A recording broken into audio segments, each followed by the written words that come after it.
আমি প্রথমেই বৈষম্য বিরোধী ছাত্র আন্দোলনের শহীদ সাধারণ ছাত্র এবং কৃষকের সন্তান, অনেক মা বাবার আদরের সন্তানদের শহীদদের কারণে হয়তো আজকে আমরা এখানে বক্তব্য রাখতে পারতেছি। আমি আমার এই কৃষক ভাইয়ের আদরের সন্তানরা যখন মাঠে নেমে আন্দোলন করেছে, তাদের প্রতি আমি আমার সালাম জানাচ্ছি। ছাত্রদের শহীদদের আত্মার প্রতি আমি সালাম জানাচ্ছি। আল্লাহ তাদেরকে বেহেশত নসিব করুক।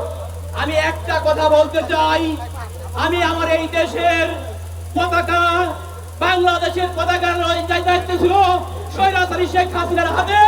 সেই স্বৈরাচারী শেখ হাসিনা এই পতাকাকে যেই নষ্ট করে দিয়ে গেছে, যেই অবমাননা করে দিয়ে গেছে, আজকে ইন্ডিয়ার মাটিতে আমার দেশের পতাকা যখন পারায়, তখন আমার গায়ের অনেকটা লোম হয়ে যায়। সেই পতাকার এত বড় ক্ষতি করে গেছে।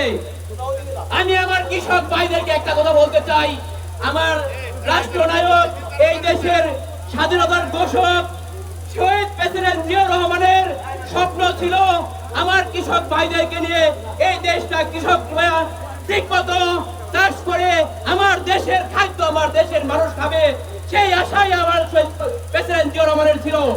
আমি আশা করি আমার দেশের বর্তমান যে দায়িত্ব আছে, আমাদের এই দেশের প্রেসিডেন্ট হবে আশা করি তারেক জিয়া রহমান, আমার দেশের প্রেসিডেন্ট হবে এই আশা ব্যক্ত রাখি। আমার প্রেসিডেন্ট একই আশা করতেছে, তার বাবার অংশগ্রহণ যে ছিল কাজকর্ম, সেই সমস্ত কাজকর্মগুলো গেছে। আগামীতে আমি আশা করি সে ঠিক কৃষকদেরকে সর্বোচ্চ মূল্যায়ন করবে, কৃষকদের দিকে নজর দিবে এবং কৃষক ভাইদেরকে সবচেয়ে বড় মূল্যায়ন করে